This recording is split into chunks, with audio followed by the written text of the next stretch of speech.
Good evening, Kutztown. I'm Diana Minogue. Coming up in tonight's newscast, we have the candelabra competition, students performing at Carnegie Hall, and Henry David Thoreau Week. And I'm Jeff DePalma with an update on all things sports. We also have Viviana Vidal with your Hollywood Minute. And I'm Josh Watkins with your Kutztown weather forecast. Newsbreak begins now.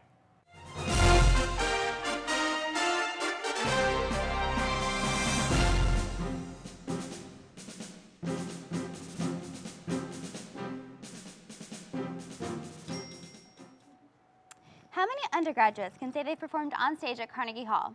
As of this week, 18 Kutztown students earned those bragging rights. Last weekend, members of the music department took a trip to New York City to sing with nearly 200 other college students from universities across the country. Together with the New York City Chamber Orchestra, they performed Mozart's Solemn Vespers on Monday evening on the Carnegie Hall stage.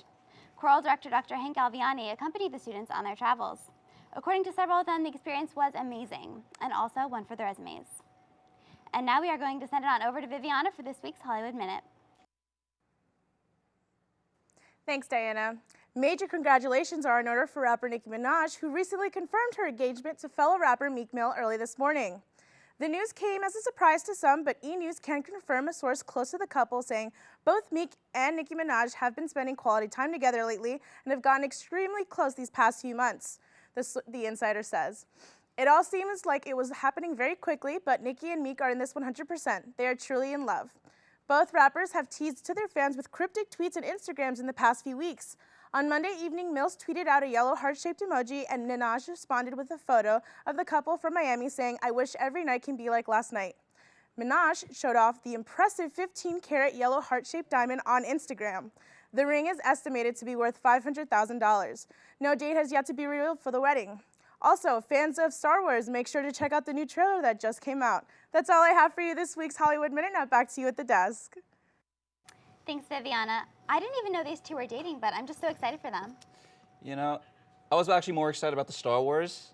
I heard that and I'm more pumped about that. I don't even care about Nicki Minaj. Oh, but there were 6 Star Wars. I mean, they've had their moment in the sun, or the many suns. Still excited. We'll be right back out of this commercial break.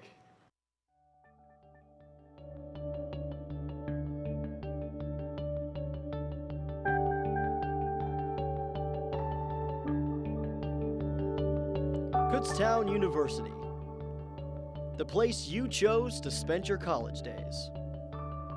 Friendships began, memories were made, and dreams achieved on graduation day.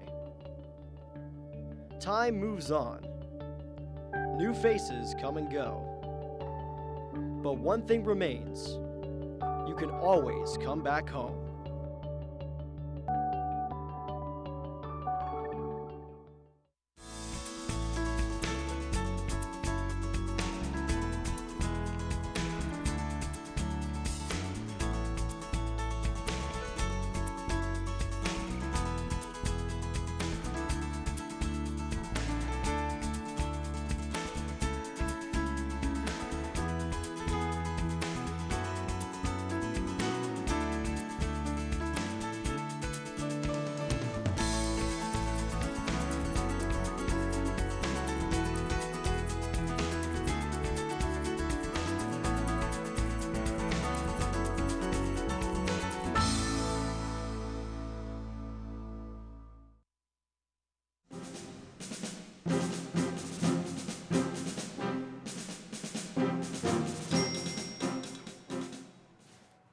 You know, it's getting to be that time of year again, and I have heard the fountain is already on. Yeah, you know what? I actually believe I saw our favorite weatherman hanging out there. Let's go check it out. Hey guys, how's it going? I'm Josh Watkins here to bring you your weather forecast this week.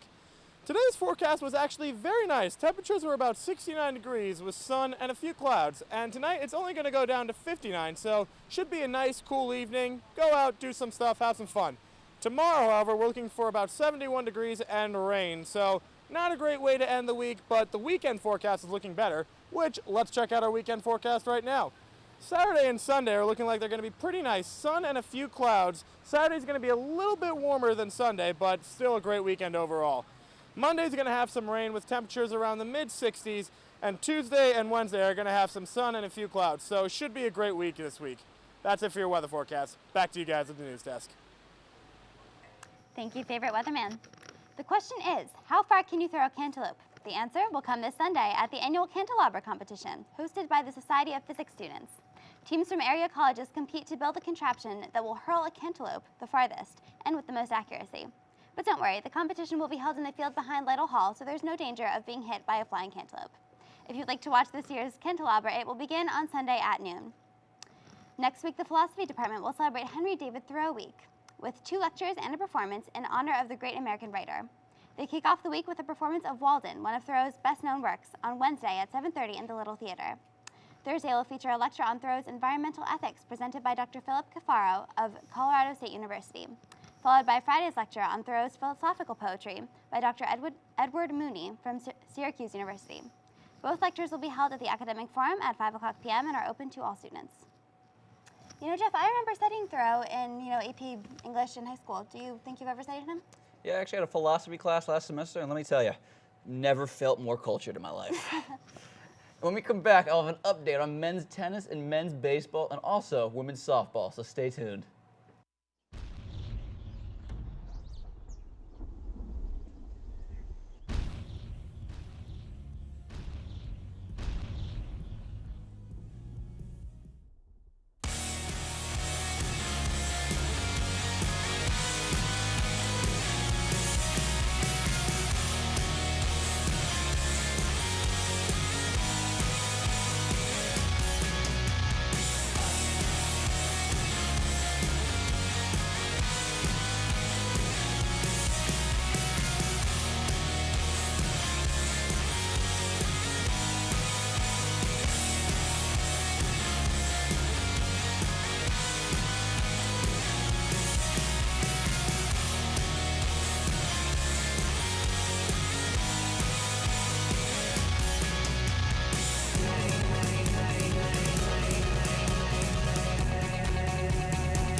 Welcome back to Newsbreak, guys. As we get back into things, let's start off with the men's tennis team celebrating senior day in a rout over Bloomsburg, winning 9-0 and clinching a spot in the PSAC championships.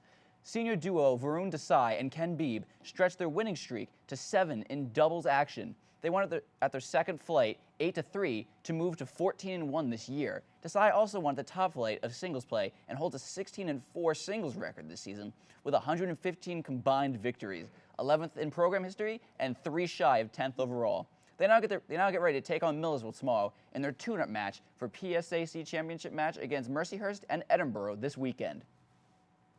Up next, we have the women's softball team in a close battle with Chestnut Hill. We saw this one go down to the wire with neither team getting much offense going until the bottom of the ninth when the Golden Bears' Marissa Lindquist started the inning off with a double. She would advance to third off a fly ball to right field by Sam Fraser. Then steps up to the plate, freshman pinch hitter Colleen Smith in her first at-bat of the day, and she made the most of the opportunity and drove in Lindquist for the game winner. Her second game-winning hit in the last 2 days. In the late game, the Golden Bears got themselves on the board early on in the second when Danielle Cienko launched a 2-run home run. KU took the lead and they didn't look back as they won this one 3-1 and they swept Chestnut Hill. Starting pitchers for the Golden Bears were Danielle Amato and Bridget Newman as they notched their wins and didn't surrender a single run in their games respectively. KU now has their eyes set on a matchup with Bloomsburg this Friday. Sliding over to men's baseball team as they took on Adelphi, being down 2-0 in the top of the 8th, the Golden Bears couldn't get any kind of offensive rhythm going. That is, until 2 on and 2 outs, Ryan Cox had an RBI single to score Ricky Correll, and this followed by another RBI single from Drew DeShong to score Thomas Romano. A flyout to center field ended the threat for Kutztown, though. In its bid for a comeback, Adelphi used 6 pitchers as Kyle Garrison pitched into the 5th for his first win of the season. Nicholas Bottas pitched in the perfect 9th inning for his first save of the year. The Golden Bears return to action to take on Millersville this Friday at North Campus Field at 1.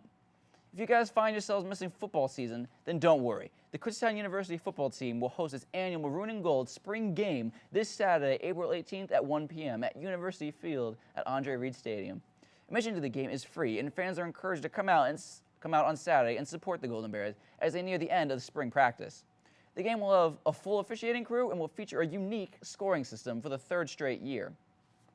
That's all I have for you tonight, guys. If you want to look up those rules or just any other more stories, then head on over to kubears.com.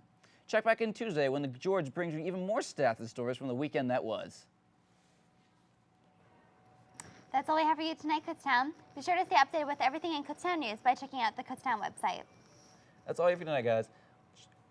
For Diana, Viviana, and Josh, and the rest of the crew, good night. Good night.